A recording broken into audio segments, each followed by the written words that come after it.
Hi, welcome to the USSA Pro Star Series edition of Chasing the Checkers.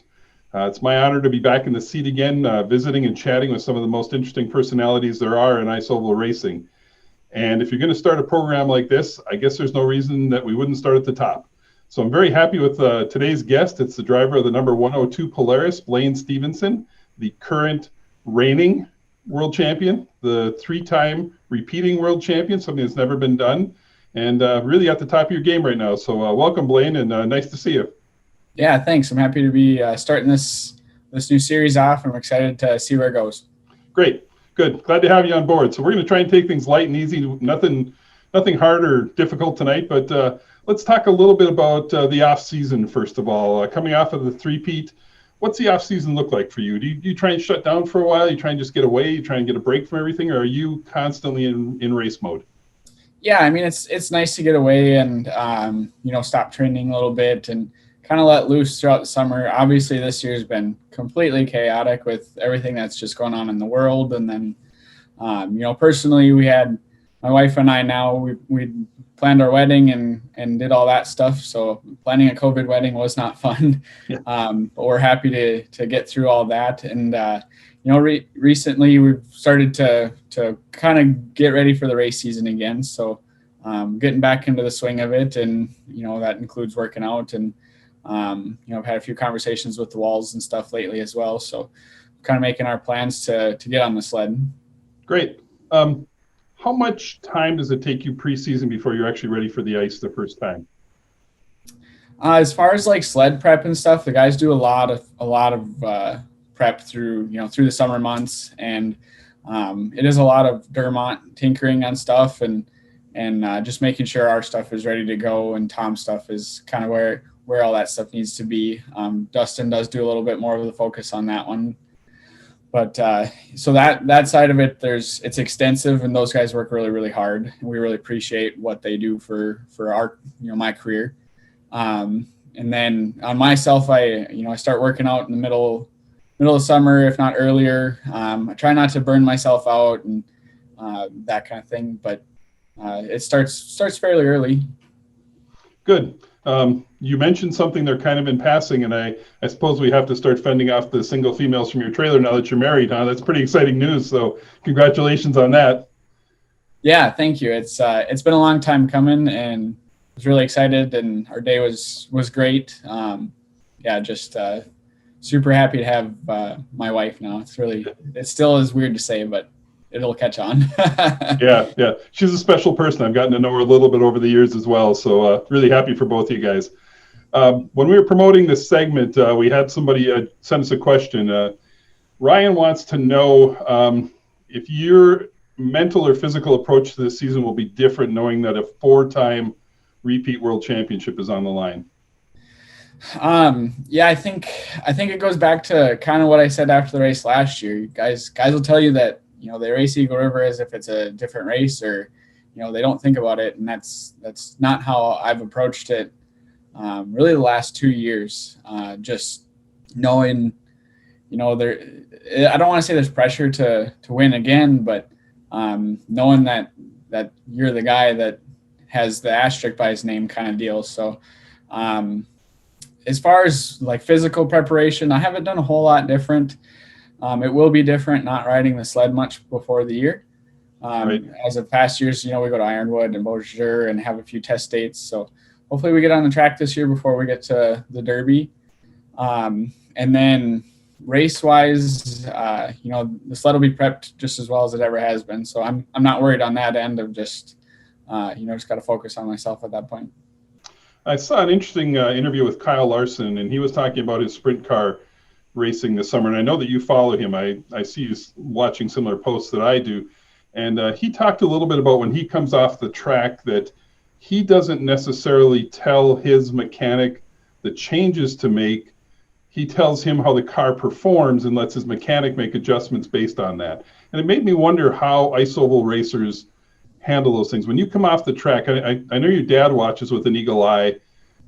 Do you tell him what the sled feels like and allow him to make decisions, or are you in there saying, I want this gear, I want this stud change, I want whatever? How does that work for you?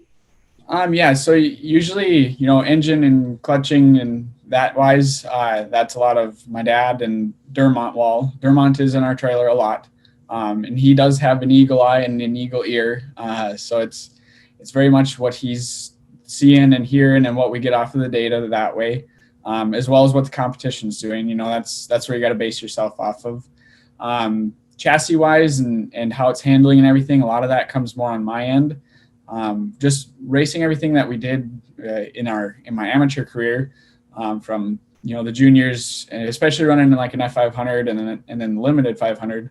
I got to know different chassis setups and how to make changes and what I wanted. Right. So I will mainly, it's me making changes even on that end. But it starts with Walls giving us a good baseline, and then Ben Hayes, he's the shot guy for the Polaris race team, and he does a lot of really, really good work and makes it simple for me to make simple changes that help the sled in a way where, if all you're shooting for is 2/10 to be a little bit better than the field, that's where it needs to come down to. It's not a wholesale change. Okay. One more racing specific related question, then we'll get to some fun stuff. For many years, you ran as a solo team, family team, all that type of stuff. You now have a teammate in Tom Olson. You've got involvement with Wall Brothers Racing. Tell me or tell us a little bit about the dynamic differences between being just a small family team and being now in this teammate aspect with multiple people and multiple individuals and that type of stuff. How does it feel different? How does it work for you? For my end, I tried not to change too much, especially when we started. But I've always had an open mind with the Walls and what they do. You have to look at their history and respect what they've done. So, if it's talking about lines with Dustin, especially with Tom as a rookie, and when in his first year, it was more him relying on me to ask questions and if he found something, he would tell me and we would definitely go make stuff work. But still to this day, every race that we're allowed, we go walk the track before the race, after the race, talk about different things here and there, what he saw worked, what I saw worked. So in that part of the teammate aspect, I love it. It's just Tom's a super guy, and we become really, really good friends. I didn't know him that much before we were teammates, but he's a real special guy to me now. And same with like the entire Wall clan, really. Dermont obviously tuning his tail off, and that guy just loves to be at the track. So it's exciting to be where we are with him behind us. And then Dave still has a lot of really good insight, but Dave's a popular guy at the track, so he can be tough to get a few words in with. Right. And then Dustin is still, recently retired, I would say. So he still has a lot of good knowledge. And then in his race car and stuff, he's got a lot of good knowledge on seeing where lines are developing, and being able to give some inspiration on, hey, try this, hey, do that. Or it's, hey, dummy, we need to change everything. So I really do like it. And we still get all the small family team aspects. My parents are still at every race. Alexis attends everything that she can. My sister's always there. Right. And then we have our team members in our trailer, so to speak. They're guys we grew up with. Alan Dahlke wasn't there last year, but he was a big part of the other 2 years. And Greg Beener, Gavin Beener, and then Troy and Logan Betcher. So we still have all of it. So I'm really, really comfortable with where we're at. Great. You said a lot of nice things about Tom. I think I'm speaking to him in about 3 weeks, so we'll see if he reciprocates. Yeah, I hope so. All right, let's try a couple of fun things here. I'm going to ask you just a couple of quick items, and then I want you to tell me the name of a fellow racer.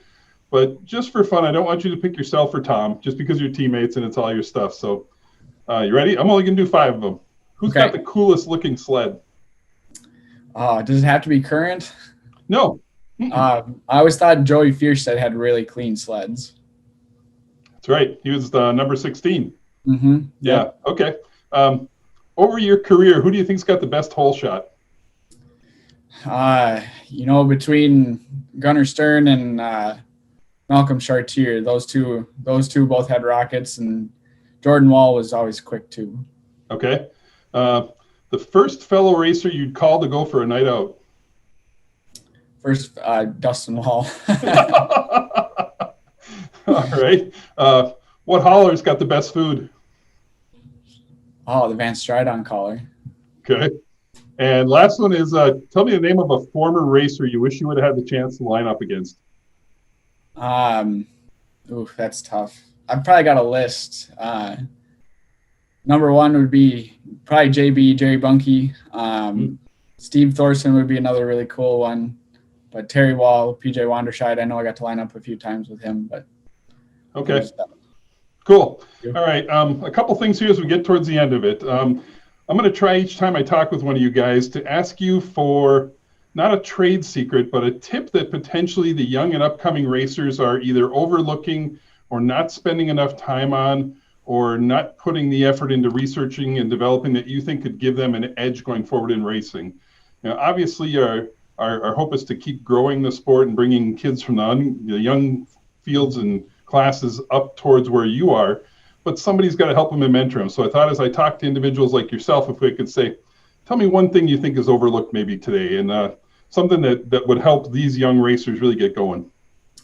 Yeah, obviously there's a lot that goes into it, but I think it's don't get down on yourself if you're not winning. A lot of the guys that that even race pro today, everybody comes from a place where they won, and that's sometimes that's not always the case, but it's just keeping your head up, staying positive mentally, and then continuing to develop and learn, and it's always reading or studying different clutch setups. There's a lot that goes into it, but just stay mentally tough and don't give up if you're not always on the top step of the podium. That's great. Good. We got a couple things to wrap up with here today. Obviously, being racing at the level that you're at isn't easy. It takes a lot of people to help you, a lot of supporters, a lot of sponsorship. Would only be fair if we gave you an opportunity to spread some love for those people. So tell us who helps you.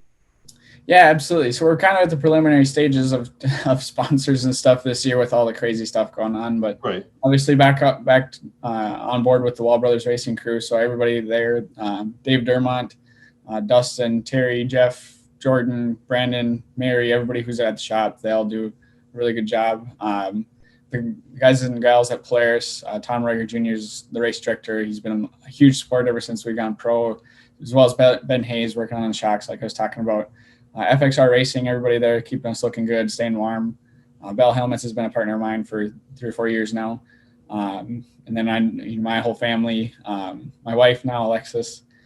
So just everybody that supports us and lets us do this on a semi-regular basis. Great. Good. Glad to have those people on board and helping you out. It's an important part of what we do here. As we promoted this a little bit too, you offered up a nice autographed 102 Stephenson Racing shirt. You might want to talk a little bit about the rebranding of your name you're doing, and then if you've got a winner drawn, let's hear who it is. Yeah, so just start on the rebranding. I think is a weird word, but it's the word that's going to be used. But there's just been a lot of confusion with Stephenson Racing and Wall Brothers Racing, so I decided to clear the air a little bit there and make it a little less, confusing. So we are changed to Blaine Stephenson number 102 on Facebook, and we got a domain name. It's blainestephenson.com. You can check out. We're going to hopefully have some new and cool apparel. So I'm excited about that kind of stuff, and we'll continue to give something for the fans to be excited about, and that's what I'm looking forward to, is giving them another connection. And then our t-shirt winner was, I've got it up here, Tara Christensen. Exciting. Good. So Tara, if you'd send a private message to the USSA Pro Star Series Facebook page with your address, I'll get that in touch with Blaine, and we'll get a t-shirt on its way to you. So that's all I got for tonight. It's been almost 15 minutes already. It's been great catching up again. Oh, one last question. Do you have any idea what it is? No. Reese's Peanut Butter Cup or Snickers? Oh, Snickers. No, Blaine. Mm-hmm. We're going to have to start over. Great catching up with you. Look forward to seeing you at the track. And, man, it'd be great to see you take a run at that next 4-peat or this 4-peat and see if it works out for you. Well, thanks, Brett. I appreciate it. Okay, have a great night. You too.